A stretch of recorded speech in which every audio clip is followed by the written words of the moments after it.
Otherworldly Evil Monarch, Bab 109. Judul, Masalah Telah Tiba. Dugu Zongheng tiba-tiba merasa seperti tercekik saat udara di sekitarnya benar-benar berhenti mengalir. Di depannya, Jun Zhantian saat ini memberikan tekanan yang sangat besar.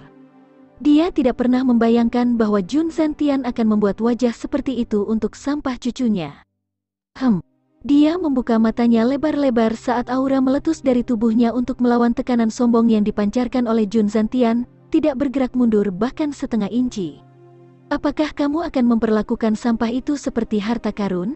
Sial, jika aku, ayahmu, ingin memberinya pelajaran, maka anggaplah itu adalah keberuntungan cucumu.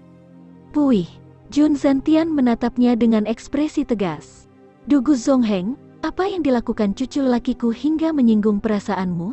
Kamu benar-benar harus terlibat secara pribadi? Kamu harus memberi aku penjelasan untuk ini. Dugu Zongheng mendengus. Aku tidak akan peduli jika dia hanya menyinggung aku. Aku selalu menjadi orang tua yang murah hati. Aku hanya akan menganggapnya sebagai omong kosong kekanak-kanakan. Paling-paling aku hanya memukul pantatnya sekali dan melepaskannya.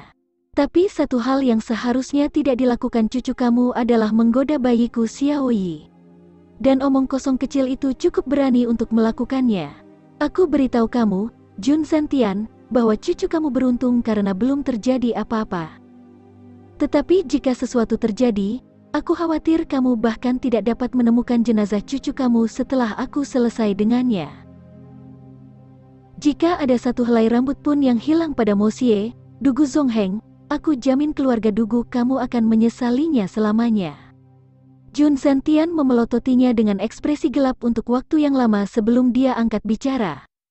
Jika terjadi sesuatu pada Xiaoyi keluargaku, Jun Zhantian, aku bisa berjanji bahwa keluarga Junmu akan lebih buruk daripada keluarga Duguku. Dugu Zongheng berkata dengan dingin. Dia tidak berniat untuk mundur dan balas menatap Jun Zhantian. Dua tembakan besar militer berdiri dari ujung kaki sampai ujung kaki di luar istana kekaisaran.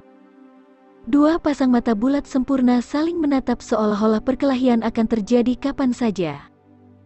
Penjaga pribadi kedua keluarga itu semua berkeringat deras saat mereka berkerumun dalam keputusasaan dan sama sekali tidak tahu apa yang harus dilakukan. Bahkan kaisar sendiri tidak akan bisa menghentikan mereka jika keduanya mulai bertarung. Tepat pada saat ini, aku hanya bertanya pada diriku sendiri siapa yang menyebabkan keributan seperti itu, dan ternyata kalian berdua orang tua yang main-main. Suara tawa jujur Tang Wanli naik. Apakah kalian berdua tidak merasa malu? Kedua usia kamu berjumlah 156 tahun. Lihatlah kalian berdua. Sebagai orang yang satu kaki di kuburan, apakah kamu tidak takut akan ditertawakan oleh generasi muda? Tang Wanli bersikap angkuh. Kalian berdua benar-benar kurang elegan dibandingkan denganku. Kedua pria tua yang berdiri berhadapan secara bersamaan meludah dengan jijik. Awan di seluruh langit langsung menghilang. Jun Zhantian mendengus dingin. Dia memandang Tang Wanli dan Dugu Zongheng dengan wajah tanpa ekspresi, dan, tanpa mengucapkan sepatah kata pun, berbalik dan pergi. Sudah terlambat bagimu untuk kembali. Dugu Zongheng mendengus 2 kali. 7 cucuku telah tiba di kediaman kamu sekarang. Pak Tua, sebaiknya kamu membeli salep dalam perjalanan pulang untuk mengobati luka cucumu. Dugu Zongheng tertawa terbahak-bahak tetapi sebenarnya cukup banyak penyesalan di dalam hatinya. Siapa yang mengira bahwa Jun Zhantian sangat peduli dengan cucunya yang benar-benar mengecewakan? Jika 7 cucunya secara tidak masuk akal memukuli bocah itu, apa yang harus dilakukan? Ketujuh pemuda itu selalu memperlakukan Dugu Xiaoyi seperti harta yang berharga. Mereka semua gempar begitu mendengar tentang apa yang terjadi pada saudara perempuan mereka dan berkerumun mendorong dan berteriak untuk keluar dari rumah. Setelah itu, dia menerima berita kecelakaan Li Sang dan harus bergegas ke istana kekaisaran. Meskipun dia hanya meninggalkan instruksi untuk menangkap Jun Mo Xie sebelum dia pergi, sangat mungkin bahwa dia akan menderita dengan pedih di tangan cucunya. Jun Zhantian tiba-tiba berhenti dan melompat untuk tidak menaiki kudanya, tetapi langsung mengedarkan Suan Qi-nya dan menghilang dalam kilatan cahaya biru. Dari udara, teriakan menggema. Dugu Zongheng, aku belum selesai denganmu. Sudah terlambat untuk penyesalan. Kakek Jun benar-benar marah dan tiba-tiba meledak dalam badai bahasa yang tidak senonoh. Dugu tua, kenapa kamu membuat marah Old Jun? Untuk melangkah sejauh menjadi belati yang ditarik, Tang Wanli hanya menonton dengan rasa ingin tahu dari pinggir lapangan tanpa tahu apa yang sedang terjadi. Dugu Zongheng memiliki perut yang penuh amarah. Setelah mendengar apa yang dikatakan, matanya berkedip saat dia mengutuk. Persetan bajingan, itu bukan urusanmu. Desir. Dia dengan cepat menaiki kudanya dan pergi. Kata-katanya telah menyebabkan Tang Wanli terlihat seolah-olah dia akan tersedak oleh amarah.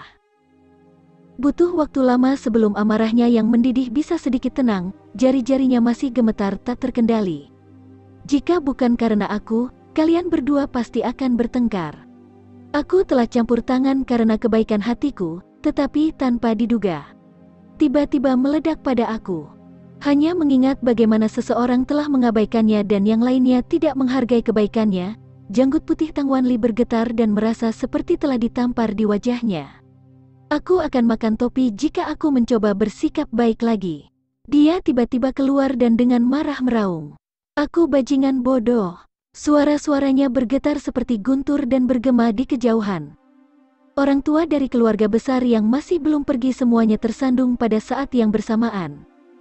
Ini terdengar seperti suara kakek tua Tang Wanli. Apa yang dia lakukan sekarang? Apakah dia sudah gila untuk tiba-tiba menyatakan kepada dunia bahwa dia adalah bajingan bodoh? Jangan bilang kalau kepalanya ditendang oleh kudanya. Keingintahuan mereka tumbuh dan mereka semua berpikir bahwa sayang untuk tidak melihatnya. Kesempatan seperti ini hanya mengetuk tapi sekali. Orang-orang tua membicarakannya dan semua memutuskan untuk pergi ke keluarga Tang dengan penuh harapan. Masing-masing lebih cepat dari yang terakhir seolah-olah bersaing satu sama lain. Kelesuan dari sebelumnya di istana kekaisaran telah menghilang tanpa jejak. Bahkan pria muda bertubuh sehat tidak akan bisa bersaing dengan keganasan mereka saat ini. Jika adegan ini disaksikan oleh kaisar, dia mungkin akan sangat marah hingga dia akan muntah darah. Keluarga Jun masih tidak sadar akan bencana yang akan datang. Jun Moxie memerintahkan beberapa wanita kuat untuk membawa beberapa kendi besar air. Setelah dengan santai memeriksa bagian depan transparan berwarna kuning pucat yang dikumpulkan dari peralatan filtrasi yang dirancangnya, dia perlahan-lahan mengisi setiap kendi air. Jun Moxie meledak dengan kegembiraan saat dia menghirup aroma anggur yang kaya yang melayang di udara. Dia masih bisa mencium bau berbeda dari li anggur. Jun Moxie tidak pernah suka minum minuman beralkohol yang kuat. Satu-satunya tujuan penyulingan kumpulan anggur ini adalah untuk menukarnya dengan uang yang sangat-sangat besar. Dengan pemahamannya saat ini tentang apa yang dianggap dunia ini sebagai anggur, dia yakin bahwa dia akan mampu menjual setiap kendi seharga 10.000 tael perak. Tentu saja, ini bukan hanya untuk uang.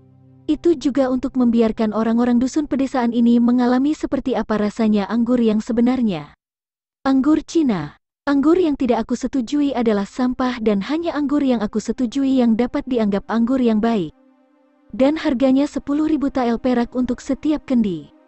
Aku tidak akan menurunkan harga bahkan jika seluruh keluargaku dipenggal. Sial, kamu benar-benar memiliki kesopanan untuk mengatakan bahwa kamu telah hidup tanpa mencicipi anggurku? Mengapa kamu tidak membersihkan leher kamu dan mengakhiri hidup kamu yang menyedihkan? Faktanya, tujuan sebenarnya Jun Moxie adalah menjual batch ini dan tidak menjual lagi. Kemudian, dia hanya akan memberi edisi terbatas 10 atau 20 botol setiap bulan, cukup untuk diminum oleh keluarganya.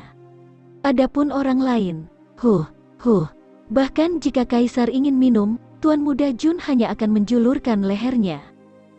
Jika aku katakan tidak ada yang dijual, maka tidak ada yang dijual. Apa yang bisa kau lakukan? Pertama-tama aku akan membuat kamu semua kecanduan, dan kemudian aku akan menghentikan pasokannya. Aku, ayahmu, tidak akan menjual anggur lagi.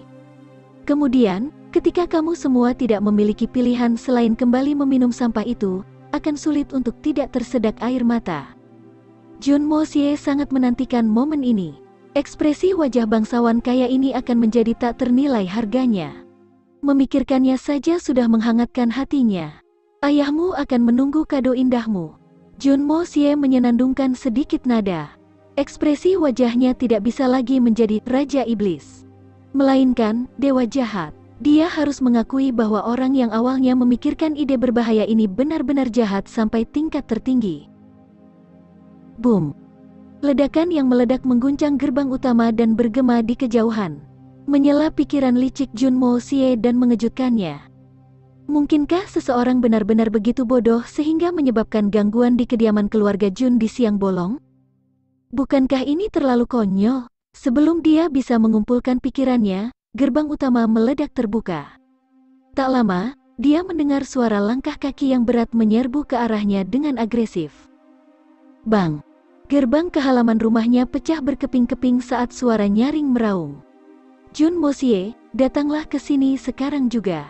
Bukankah adegan ini terlihat seperti dunia kriminal yang datang untuk menjemputnya? Untuk sesaat, Junmo Xie berpikir bahwa dia telah pindah kembali. Gedebuk, gedebuk. Junmo Xie menjulurkan kepalanya untuk mengintip dan melihat 7 sosok raksasa yang lebih mirip beruang daripada laki-laki. Masing-masing memiliki wajah yang menyeramkan, mengayunkan tangan mereka saat mereka menyerbu seperti angin kencang. Menyelamatkan nyawa lebih terpuji daripada membangun pagoda 7 tingkat. Apakah pagoda 7 tingkat setebal 7 individu ini? Legenda mengatakan bahwa Buddha juga merupakan sebuah pagoda. Junmo Xie langsung memberi perintah. Kamu, cari paman ketiga dan katakan padanya bahwa dia tidak boleh datang. Serahkan saja semuanya padaku dan aku akan mengurusnya. Kamu, cari kakak ipar, dan katakan padanya bahwa dia tidak perlu datang. Satu-satunya kekhawatiran Junmo Xie adalah bahwa Jun Wei tidak akan bisa menahan diri untuk datang. Benar-benar keberuntungan yang busuk. Meskipun kekuatan Jun Wei saat ini telah maju ke alam Sky Xuan, Xuan Qi di tubuhnya masih terlalu tidak stabil dan tidak sepenuhnya di bawah kendalinya. Jika dia tidak meluangkan waktu untuk menstabilkan Xuan Qi dan dengan gegabah menyalahgunakannya, itu pasti akan menghancurkan semua meridiannya, dan situasinya akan menjadi benar-benar tanpa harapan. Adapun Guan Qinghan, dia masih terlalu muda dan pengalamannya dangkal. Dia tidak akan membantu jika dia datang. Junmo Xie melihat sekilas bahwa Guan Qinghan hanya bisa menangani 1 dari 7 orang ini paling banyak dan pada akhirnya akan kalah melawan jumlah mereka. Kakek pergi ke istana kekaisaran, dan tidak ada pelayan di rumah yang bisa menantang ke-7 iblis ini dalam bentuk manusia.